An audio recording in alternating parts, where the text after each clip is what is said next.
JP Nadda से भी नहीं, वहां पे रिनोवेशन का काम हो गया है बंगाल मेडिकल कॉलेज में, उसको लेकर के आप क्या कहेंगे? पश्चिम बंगाल में आरजी कर मेडिकल हॉस्पिटल में जो कांड हुआ वो निर्भया कांड से कोई अलग नहीं था। वो रेप नहीं, दरअसल गैंगरेप था। अब इस प्रकार के प्रमाण सामने निकलकर आ रहे हैं, परंतु इस निर्भया पार्ट 2 में न्याय दिलाने के बदले पश्चिम बंगाल की सरकार और पुलिस का रवैया बेटी बचाओ, बेटी को न्याय दिलाओ ये नहीं, केवल और केवल अपराधी और बलात्कारी बचाओ।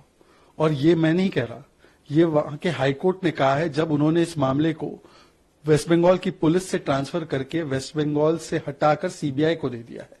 इसका मतलब साफ है कि उनको वेस्ट बंगाल की पुलिस और वेस्ट बंगाल की सरकार पर कतई भरोसा नहीं है। उनको लग रहा था कि एविडेंस डिस्ट्रॉय किया जा सकता है। उनको लग रहा था कि अभी तक जो जांच हुई है वो ठीक से नहीं हुई है। प्रिंसिपल को किस प्रकार से तुरंत रीइंस्टेट कर दिया गया, इस पर भी हाईकोर्ट ने बड़ी खरी खोटी सुनाई है ममता बनर्जी की सरकार को। पर सवाल ये पैदा होता है कि आज भी हम देख रहे हैं कि उसी अस्पताल में पीडब्ल्यूडी ने रेनोवेशन का काम शुरू कर दिया है, और रेनोवेशन के काम के नाम पर वहां पर जो सर्कमस्टेंशियल एविडेंस है, वहां पर जो बहुत ही महत्वपूर्ण सबूत है, उसको डिस्ट्रॉय करने की चेष्टा की जा रही है। ये मैं नहीं, वहां के प्रोटेस्टिंग डॉक्टर्स कह रहे हैं। क्या किसी को बचाने के लिए पश्चिम बंगाल की सरकार ये करवा रही है? क्योंकि उनके पहले दिन से कदम को देखिए, उन्होंने पहले इसे सुसाइड का रूप दिया। जिस प्रिंसिपल ने इसमें लीपापोती की उसको रिवॉर्ड दिया गया, इंक्वायरी कमेटी बनी, उसमें इंटर्न्स को डाला गया। हमने देखा है कि पूरे मामले में केवल एक ही अपराधी को पकड़ा गया है, जबकि बहुत सारे अपराधी होंगे ऐसे बताया जा रहा है।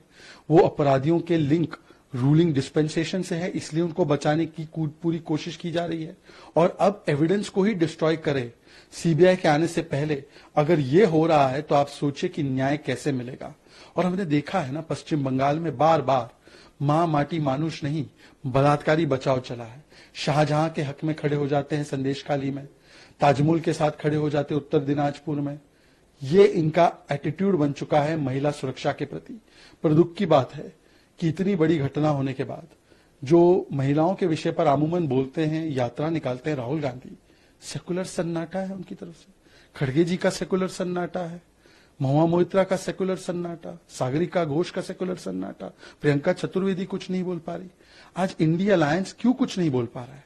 एक तरफ तो ये संविधान बचाओ, बेटी बचाओ का नारा लगाते हैं, और बलात्कारी बचाओ आपकी आंखों के सामने हो रहा है, और आप मुंह खोलने को तैयार नहीं। आरजी